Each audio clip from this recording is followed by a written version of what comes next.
one side, we have this lateral bud. And this lateral bud always grows the same year as the cane grows. The main bud, the axillary bud, does not grow the following year.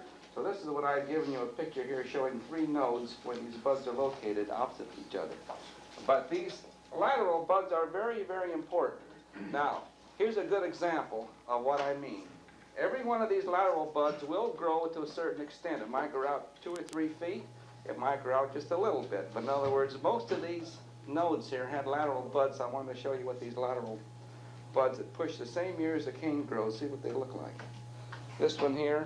Now this one I cut off some of the length of the lateral buds. But you can see a lateral bud just about every node. This one got broke off in transit.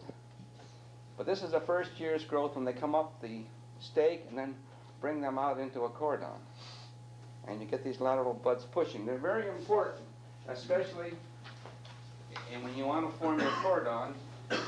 You'll let your shoot come up here till it gets about 18 inches to 2 feet above the top wire. And then you cut it back to here so that your top bud is right about in here and then the other bud is over here. And this is what you bring out in a hurry with a lot of vigor into your cordon. And that's this lateral bud that you bring out there. Now, if you break that off, you're a dead duck, because then you won't get anything pushing. Or if you're going to have cane pruning or form a head, you'll cut it off a little higher here and hoping to force these lateral buds out here where you can get an arm, start your arm for the next year. So don't sell these little so-called lateral buds short. They're very important. But the Tuesday and Wednesday class, we didn't have good examples to show you what we mean by a lateral bud. And I thought these were so ideal. I had to bring them up and show them to you. And what happened to my stand around here to hold notes, but anyway, that's just as well, perhaps. Now, we went through these rules of pruning, the main ones or principles I told you about, and there are some listed there which are rather minor rules, but still quite important, which I think we really ought to cover briefly at least, although they've been covered pretty thoroughly in lab. And one of them was that canes with internodes of medium length or average length for the variety usually mature their wood better and therefore have the most fruitful buds. Canes which are medium diameter and medium internode or average internode for the variety usually have the most mature or the more mature wood and the more fruitful buds. And since those of you who've had the lab recently, the dissecting lab, and this afternoon, have been told that your fruit buds differentiate, or the buds differentiate to form clusters beginning in, say, mid-June and continuing through the summer.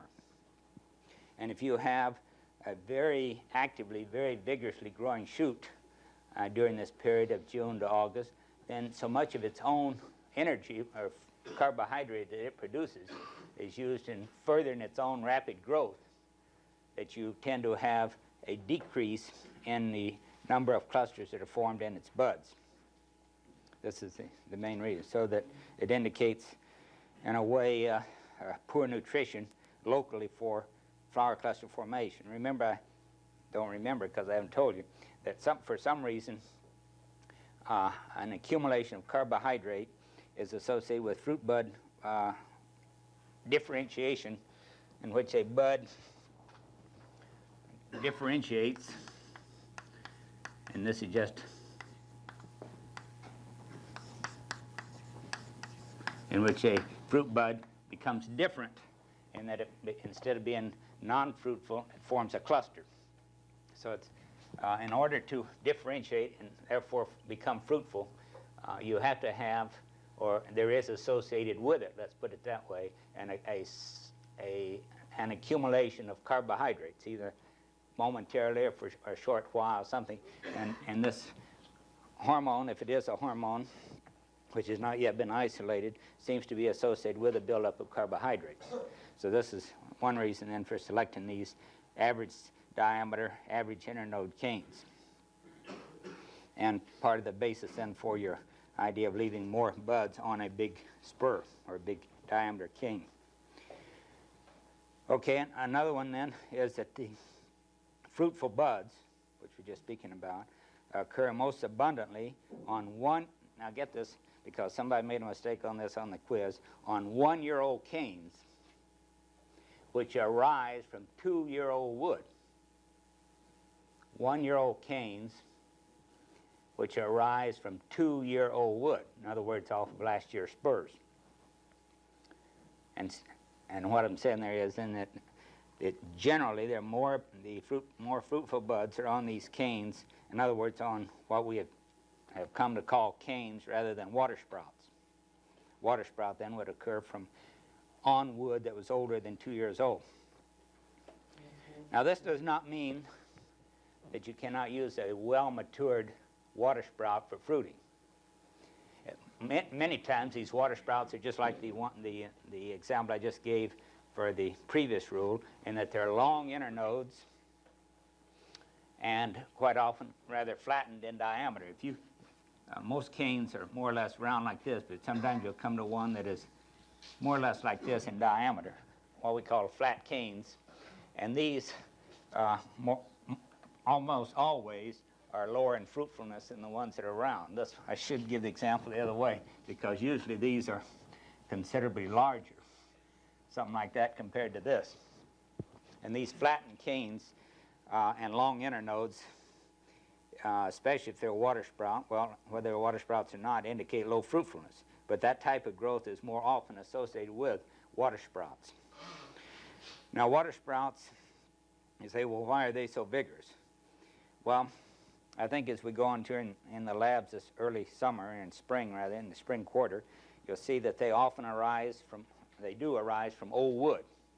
And that means that old wood, large in diameter, so it has a high amount of readily available carbohydrates very close to the growing point. Obviously, if the growing point, this water sprout's coming out of a piece of wood that's 4 inches in diameter, it's going to have a better supply of immediately available carbohydrate than the ones that are out on a spur that are only the size of your thumb. We're going to discuss movement to growing points in the spring quarter, and you'll see that although the whole vine is supplied with carbohydrate or builds up and accumulates carbohydrate, the early growth of a shoot really draws on the carbohydrate that's within, say, 3 or 4 inches of the origin of that shoot. So that a water sprout then, if it does start, and remember a water sprout is a latent bud that just for some reason got stimulated into growth, when it does start to grow, it has an advantage over the normal shoots that are on 2-year-old wood. And these can be stimulated into growth by heavy pruning, too severe pruning, or even by injury to the vine. Sometimes this will stimulate these latent buds into growth. Now,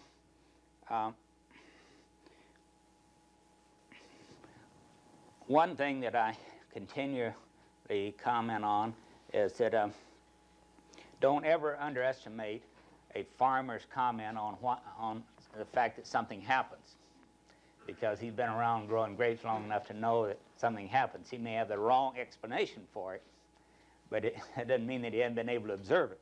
And this is a good example here. Perhaps, you remember Vigor and Cardinal have very fruitful basal buds, even down to those little pluses that I talked about out in the lab, and that these will be extremely fruitful. But Thompson seedless basal buds are not fruitful unless they're well exposed to the sun. And it may be then that because most of these water sprouts occurred in the head of the vine and are shaded much of their early in their first 12, 18 inches of growth, and therefore have less fruitful, even lower than average fruitful buds in those basal positions, may account for the farmer's general statement that water sprouts are not fruitful. A good, well-matured water sprout will be just as fruitful as a cane, but it takes a little bit of ability to recognize what is a mature, medium internode, average size internode cane, so that if you're working with a bunch of unskilled or indifferent pruners, it's better to tell them don't leave any water sprouts. Just leave the 1 year canes. Okay. Then we have another rule or two here, and this one is that the more erect a shoot is positioned, the more vigorously it will grow. The more erect a shoot is, the more vigorously it will grow. And although the grapevine is not what we call a polar type of plant, in other words, it does not show a strong polarity, such as a pine tree, for example. A pine tree is an extremely polar type of plant in that it grows right straight up in the terminal point, dominates all the lateral branches. Or a pear tree. Sometimes you can recognize pear trees going to San Francisco down there in the Susan Valley and so forth because all of the shoots tend to grow upward. Or a cherry tree. Those are what we refer to as very polar type of plants, that the terminal shoots tend to immediately head for the sky. And the one that's in the most vertical position takes over. I say that grape is not that extreme, but it still exerts or shows this influence of polarity, and that the more vertical the shoot is, the more rapid and better it will grow. And this perhaps is the reason why in training of young vines we want to make sure that we continually tie that shoot to the stake every 10 days or 2 weeks to keep it erect and growing, aside from getting a straight trunk, to get the most rapid growth out of it. Now that may not be so important, but in California with our long growing seasons, but in short growing seasons such as northern France and Germany, this is quite important in order to get adequate growth during the growing season. It also accounts for, in part, for the way that they frequently train or the way that they train their vines. Remember that in these short growing season areas, which I just mentioned, northern Germany and northern France, with a short season and shallow or poor soils, they plant the vines are weak compared to ours, and they plant them closer together and maybe only leave one cane. Some of them call the Guillot system. Someone was asking me about the other day, what's the difference between the Guillot system of pruning and ours? Well, the Guillot system is nothing but a cane prune system in which you only leave one spur and one cane. One spur and one cane. So that this is the Guillot system, but you don't need to worry about that. But in many parts of, in Germany, for example, one system to take advantage of this principle, which we just spoke about, is to, they'll prune the vine to one spur and one cane. So they prune it like that, and then when they get around to putting it against the stake, they'll take this cane and perhaps loop it around the stake like this, and then take the spur, and when the shoot comes out of it, they'll tie that shoot up to the stake, this being the stake here, and tie it to the stake so that they get very rapid growth, or get rapid growth compared to what they might if they didn't do it that way. They're not worried about this cane growing. It grew last year. Then next year, they'll take this cane down and loop it around the stake, and take the spur for the next year on up the line in order to get a good cane for fruiting wood the next year. Follow? So that they have a spur and a cane system, and these vines, of course, are only about 4 feet apart in the row and between the rows, so that they, when you're in a train riding by or an automobile, it looks like a field of staked beans rather than a vineyard compared to our systems. But this is taking advantage then of the polarity effect to get the most rapid growth of a cane for next year's fruiting wood. Another use of this is in what I'm going to get around to discussing later, techniques and methods for preventing frost injury, or at least decreasing the danger of it. And we have what we call double pruning, and I'm not going to discuss it now except to give it an example. But in double pruning, to prevent frost, this being the old spur, and where you're going to prune this back eventually to 2 buds. Well, let me give it a little better example. We'll put the spur out this way and put the cane up, since that's what we're talking about. And if you've got something like this, and on a cane and you're eventually going to cut it back to 2 buds, you can cut it off here. And these buds out here, the more terminal buds, will tend to push first. That, in fact, I'm jumping the gun here. This goes into our next principle here, in which the more terminal buds start to grow first. That's what I wanted to illustrate here. I jumped the gun. The more terminal or higher the bud, the sooner it will start to grow under normal conditions. And then double pruning then to prevent frost.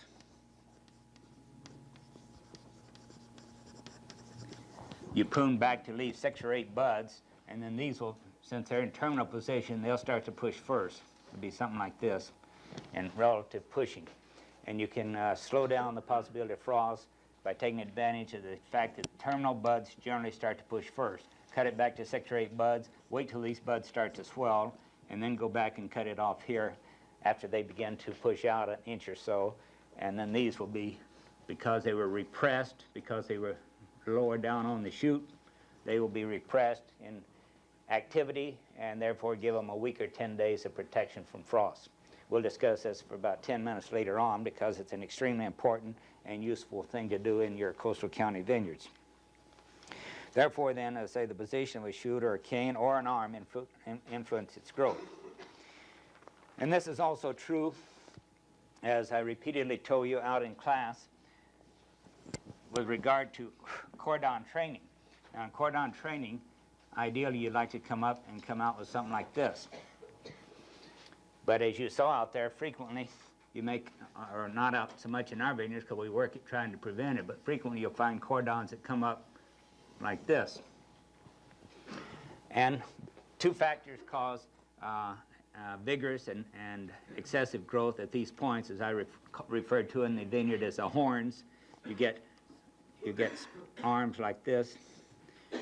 This is exaggerating a little bit, but it gets across the point that these are the places where you get vigorous growth in a cordon at the ends because terminal buds push first, and here at the bend because frequently they're higher than the parts in here, and there's something about this bending or constriction in this sharp bend here which tends to sort of act like kinking a garden hose and building up pressure behind it, if you want to think of it that way, that tends to give them an advantage here in whatever nutrients and water and so on they're coming from the root system down here.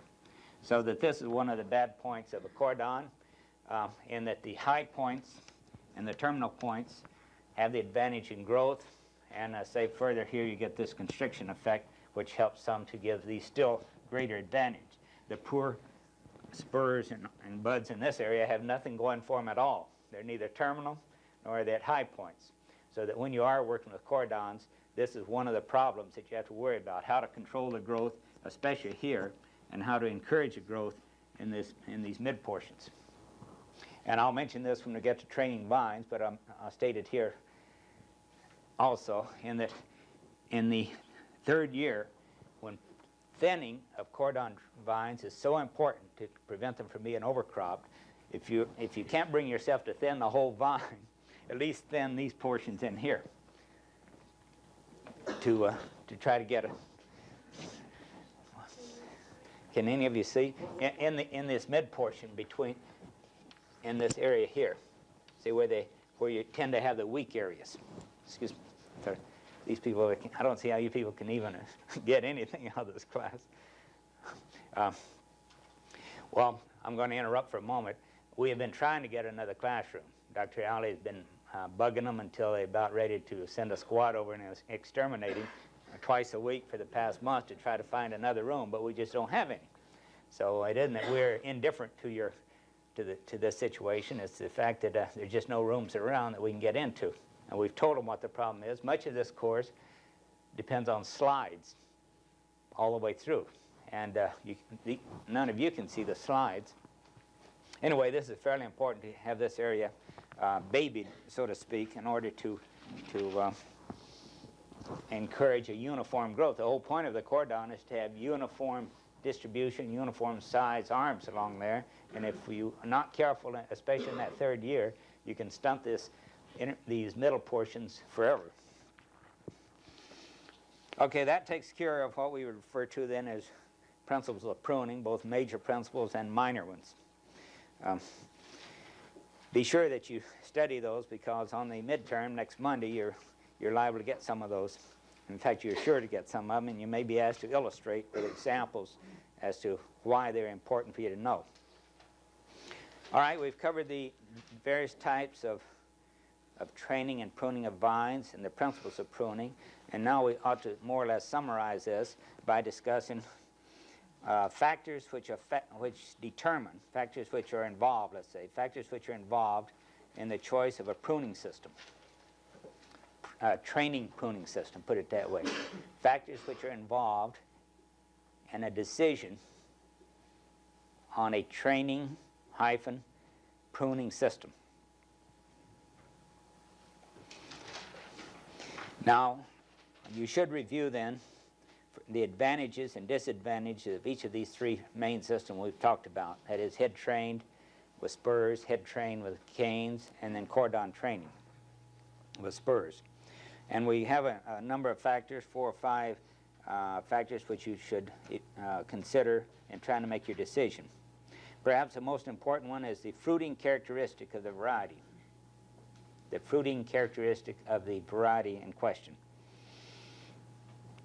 And obviously the example here is Thompson seedless, which we've been told repeatedly tends to have unfruitful basal buds, and therefore you have to cane prune it in order to get enough clusters to be competitive commercially. So that determines right away whether or not you're going to spur or cane prune that variety. Also, the cluster size. This is the fruiting characteristic.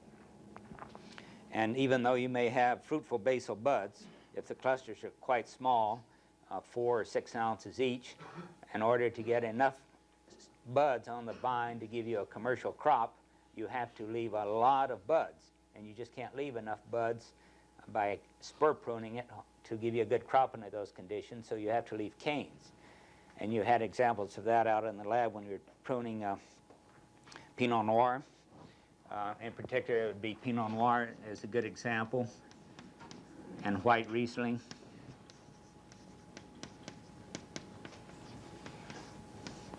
And Chardonnay.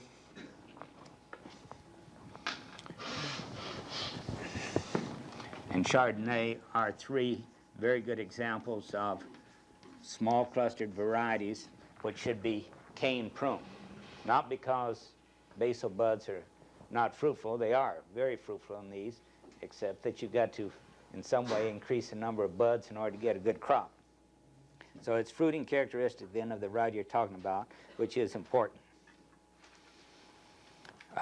Under this fruiting characteristic, we would also, the degree of difficulty in getting a set, the degree of difficulty in getting a good set of fruit. Now, some of you may not know what set means. Remember, the term set refers to what percentage of the flowers that are on the cluster actually stay and become fruit. That's what we refer to as set. And I have mentioned Muscat of Alexandria as an example, one that you have difficulty in getting set, especially if you're going to use it for table fruit. In some countries, it's still quite an important table variety. Or this variety, which is not planted very much anymore, Almeria, or as it's called in Spain, Ojanes. That's a synonym, not 2 varieties. They mean the same thing, in which we have quite a difficulty in getting a good set of fruit. In these cases, it'd be good to leave canes to cane prune the varieties, so you can get that early, great amount of leaf surface to give you good, well-nourished flowers to improve the set. Okay, all that then are subdivisions of the fruiting characteristic of the variety. And then secondly, and so far as you're concerned, an important rule, the purpose for which you're growing the grapes. What are you going to do with the grapes? Are they going to go for wine, or raisin, or table fruit? And getting again to our best example of Thompson seedless, as you were shown in those slides of various types of trellising systems, if you want to, and it's quite customary, just have one wire for raisins or wine and wrap 3 canes in each direction right around the one wire. Keep the cost down to the minimum if you're going to go for raisin or wine. But if you're going for table fruit, you have no choice. You have to spread them out so that you can get good exposure and be able to work the clusters over pretty well, and maybe pick them 2 or 3 times, so that you've got to have them exposed so that you can make selections at each picking time. So it's those cost relationships between table fruit on the one hand and raisin or wine on the other, which are going to be involved in your decision. And then a third is a vigor of the growth characteristic. We talked about the fruiting characteristic. Now the vigor of growth characteristic, whether it's a weak-growing vine or a very vigorous one. And you may recall that when I was talking about cordon training, that I mentioned that we would not normally cordon prune Muscat of Alexandria or Zinfandel, particularly Zinfandel. Muscat of Alexandria, because of its normally bad set, poor set, and if it's spur pruned on cordon, sort of adjusts to the demand on it and just doesn't have much fruit. So it has fruit. You can get a pretty good crop on Muscat, but it shatters so badly and has such straggly clusters that the overall load may be decreased enough to take care of this lack of vigor. But Zinfandel doesn't have that problem of set, and it's even weaker than Muscat. And you put it on cordon, as I saw 100 acres or so last Friday, and you have trouble building a cordon, a decent-looking cordon. It takes you several years to do it, and then you may still overcrop the vine quite easily. So that you have this problem of vigor to take into account in deciding which type of system you're going to use. On the other hand, you can take something like French Colombar. Some of you don't know these varieties pretty well, so French Colombar or Grenache or Carignan, and these varieties are large clustered varieties and quite vigorous, so that there's no problem in building the cordon, and properly they should be put on cordon to spread out those large clusters. French Colombar is not a large cluster, but it's quite vigorous. And I've asked some people why they don't cane prune French Colombar, and the answer comes back: it'd be too easy and too much of a temptation to overcrop it, and because it would have fruitful basal buds, and its clusters are medium size, or at least medium to slightly smaller than medium, and it'd be easy to overcrop it too. So most commonly French Colombar would be cordon pruned. And then another reason is just the practicality. Perhaps I should have brought that in. I had a note here to do so, to bring it in under the purpose for which they're being grown. That is, the head-trained vine, even though you recognize its faults, or you should remember its faults, it is still the cheapest and most easily understood and least subject to complications of overcropping and so on for use if the purpose for which you're growing the grapes warrants such economy as to go to head-trained vines. And then finally, a rule which influences growers as much as anything I've said so far is just plain tradition and stubbornness, or refusal to change. Just tradition alone. And I referred to once before about the Tokay grape, for example, in which we have over 20,000 acres in the Lodi area of Tokay. And I mentioned this, and Dr. Winkler for years and years and years and years tried to get the Tokay growers of table fruit to switch from head-trained vines to cordon. And until mechanical harvesting came along, he had 2 beautiful plots, each one 20 acres out of the 20,000 acres of grapes he had on. He had been able to talk the grower into putting on the cordon. So it's very hard to change growers' opinions. I spent Thursday and Friday last week in Kern and Tulare counties, and I saw acre after acre of Muscat on cordon. And the vines were quite old. They were old, and they seemed to be doing all right. And that's why I made that comment. Perhaps Muscat, with its weakness, is able to adjust because of the relatively lighter fruiting. But we would normally recommend Carignan also to be put on cordon. Carignan is a wine grape, a large clustered variety, quite vigorous, and it should be put on cordon. But you'll find in the state probably 3/4 of the Carignan is head trained. You don't often find Carignan on cordon. The grower started out putting it on head, and you're having a hard time to get them to change to what would be the logical recommended practice. And remember, I said that the thing that is changing the growers of Tokay and Carignan over to cordon is the mechanical harvesting. The mechanical harvesting aspect of putting it onto wire and cordon so it can be harvested is causing a lot of growers to change over to cordon. Even with old vines. Some of you ask, well, if I've got a vineyard that's 10 years old and it's on cordon, on head train, I'm stuck, am I not? And you're not. You can do it gradually. Remember, I said you can do nearly anything with a grapevine if you do it gradually. You don't want to go out this year and immediately on a head-trained vine with about 8 or 10 arms, suddenly cut off all of them except 2 with a cane in each direction to form your cordon. The vine would go crazy. You have to do it over a period of 2 or 3 years. Begin to whittle on it until you can get it into shape. But it can be done and is being done in lots of Tokay vineyards in the Lodi area. So those factors then of just once again the fruiting characteristic, the growth characteristic, the purpose for why you're growing it, and tradition are the most important factors involved in making a decision on what system to use. And don't overlook tradition, because it is probably the more prevailing influence on growers. Now, some of you have been asking me about how to prune and train individual varieties, and we're going to get into that.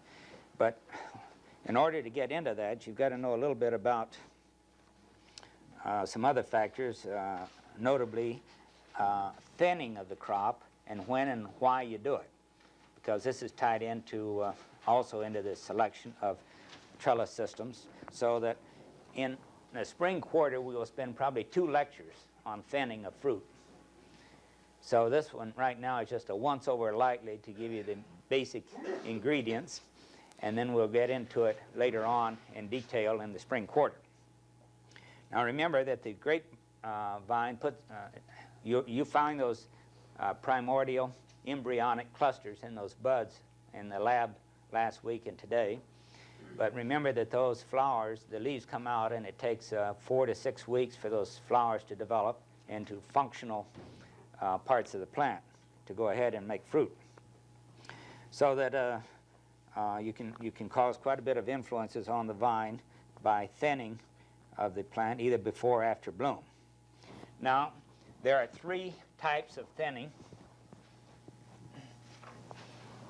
and each one has its own purpose, and each one has varieties in which you do it on, and others in which you absolutely do not do it. And the first one is flower cluster thinning. Flower cluster thinning.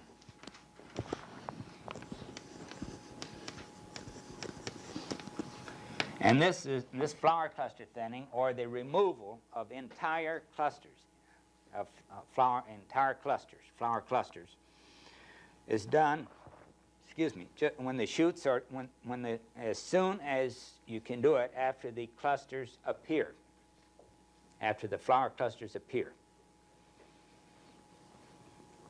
And the reason you do this is to improve the set in the varieties in which we have difficulty with getting good set. And obviously now y'all be able to tell me, well, Muscat's one of them, and it is. And Almeria, Muscat and Almeria here are 2 of our prime examples. Cardinal would be another one. So we have Muscat, we have Almeria, and we have Cardinal. Those are in California at least, probably the 3 most important varieties in which you would do remove flowers as soon as you, I'd say, well exposed, when the shoots are 8 to 10 inches long, in order to do what? To give a greater number of leaves to cluster ratio. You want to increase the leaf to cluster ratio, so that you have a lot of leaves for fewer clusters, to let so that these flowers, individual flowers, are being developed on those in that first 4 to 6 weeks, will be better nourished and will develop into a stronger, more vigorous flower parts, so that you have a better chance that they won't abort and that they will become fruit. Now, I say the most important varieties are Muscat. Occasionally, now these are the most important ones, but occasionally you may want to do some of this on Ribere, although I haven't seen it necessity for it in California, but in some countries apparently they have trouble getting set on Ribere. Remember, Ribere is one of the parents of Cardinal, and Red Malaga occasionally. This is a variety called Molinera in most foreign countries, but you don't need to know that unless you happen to be from a foreign country. Do you call it Molinera in Greece? No, you don't. Do you have it in Greece? You don't. Okay. Now, just to give this flower cluster thinning, then can be.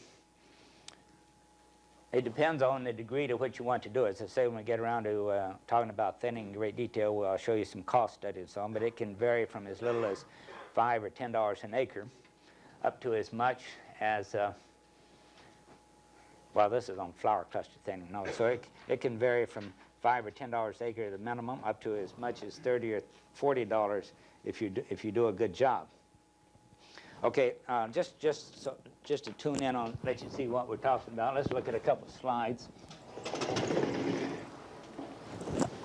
Can you get the lights over there?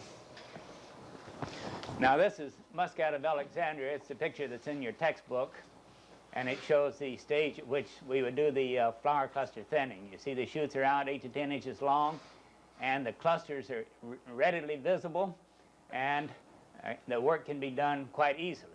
And on a Muscat like this is a cordon trained one, opposite of what I just got through telling you, but you can see the 2 clusters here, and 2 clusters, 3 clusters on this one, a couple of clusters here, and so on. We'd go along at this stage because there's no point in doing flower cluster thinning to increase the nutrition of the flowers unless you do it as early as possible, so that you have that increased number of leaves per cluster to work as long as possible before bloom. See, what you're trying to do is the whole influence of flower cluster thinning is to be done from this stage until the flowers bloom. So the sooner you can get in to do it, the better. So I say as soon as the clusters are readily visible, and you should do it to get the maximum effect. Also, it's much cheaper, much easier to do it, because at this stage, provided you haven't pruned your thumbnail the night before, you can go out and use your thumb and pinching these off. They just pinch off very easily, so you can go rather rapidly. I'd hate to do it all day, though, and then I guess you should use some picking shears to cut off these clusters. And these then would normally be pruned down to 1 cluster per shoot instead of 2 to 3. This is the next slide, I think, shows somewhat the same type of thing. This is on cardinal, but a nicer close-up. This is our training series in which I just digress for a moment. See, in training a cordon in this year, some vines work out very nicely. You take this one and keep it, pull this one off, keep that one, pull this one off, keep this one, pull that one off, and then when you get through, you've got a very nice 6 to 8, 10-inch spacing between your permanent spur positions. Then getting back to what we're talking about, here's cardinal then with two clusters. Should be a third one in here somewhere, but normally on this end you would thin all those down to 1 cluster per shoot at about this stage when the growth is. This is almost a little bit too advanced. It should have been done a little bit earlier. Next slide. And this shows you just 1 shoot off that cardinal pulled off to give a close-up of how you would thin it. You see it had 3 clusters on it, 1 here, here, and here, and not always would pull off this one. Sometimes it's a question which of these 2 you would leave. And Dr. Winkler says that generally he prefers to keep this one and take these 2 off, because if you keep this base one, practically always you have to make you have to, if you keep the base one, you have to cut here, and then cut here, or pinch here to pinch that out because you don't want a branch cluster. Whereas normally, this doesn't develop too much on the second cluster, so you can just make 2 cuts. 2 cuts instead of 3, you say, well, what's that? Well, if it's 10 decisions per vine and 500 vines per acre, that can add up to a little bit of a difference, a little small details. So that's what we mean then by flower cluster thinning to increase the set. Okay, let's have the lights. Yes? Would that just pertain to table food as to whether you need the second or first cluster? About the arms? Well, the question was, would this just pertain to table fruit? We don't really have a set problem with any of our wine grape varieties. That is, except Muscat, if you want to call that and it is a wine grape variety in California. But so it would have to pertain to table fruit entirely in this case, since we would not normally thin Muscats for wine, even at today's prices at all, because Muscat isn't that high-priced variety. So what we're talking about in flower cluster thinning would apply in California strictly to table grapes. Okay. Okay, then we have another type of thinning. If I may, I'll erase this now. And that is what is normally referred to in the textbook as cluster thinning. Cluster thinning. But to me, this is a confusing term, and I like to call it berry cluster removal. Berry cluster removal. See, this is flower cluster removal. Entire flower clusters being removed, and this is entire removal of entire clusters. And this type of thinning is done to really just to reduce the crop load on the vine, taking out entire clusters after they bloom and after they set. And up until now, this has been used only on table fruit. That is to thin the crop down to this. I told you last time that something to the fact that you have a Thompson seedless cane prune variety with 4 canes and you get 60 to 80 clusters. But if you're going to grow up for table fruits, you want to reduce that down to about 24 clusters. That's the industry rule of thumb, 20 to 24 clusters. Now, to show you how viticulture is a dozen basic principles and 200 minor details, what would happen if you went out and thinned that Thompson before it bloomed? From 60 clusters down to 20. If you did it, like I just showed you how to do Muscat, it sets a normal crop. See, this type of thinning is done on varieties that normally set, or usually set, a normal percentage of their flowers into crop. But if you went out and made a mistake and flower cluster thinned your Thompsons, you'd have such tight clusters, such increased set, that you'd be in trouble. You'd have just knobs of fruit that would be so tightly set that you'd get broken berries and bunch rot and so forth that went along with it. So you would not want to thin any normal setting variety until after it blooms. So it's a matter then, for table fruit at least, a chance to basically to reduce the crop load so that you get all of this fruit getting ripe more or less at the same time. And while you're doing this, you can get rid of the undersized clusters, the oversized clusters, the ones that are going to be entangled in the wire, and so on, to get down to where you just got this nice 24 well-positioned clusters. But it's also, as I've told you before, I think we can get around to the point someday of also doing this on wine grapes, where you leave canes or more spurs, and then wait till they bloom, and then take off part of the crop in order there to give you a greater number of leaves per cluster to develop the fruit better. See, the first one was to develop the flowers better. This now gives you an increased number of leaves for each cluster to give you a better developed cluster of fruit. And varieties such as this, of course, would be all of our wine grape varieties, I said earlier, would fit into this type of thing.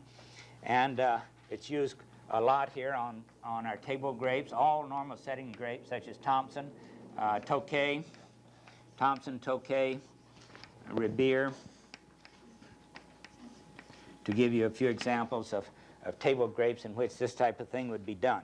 Red Malaga would also fall into this.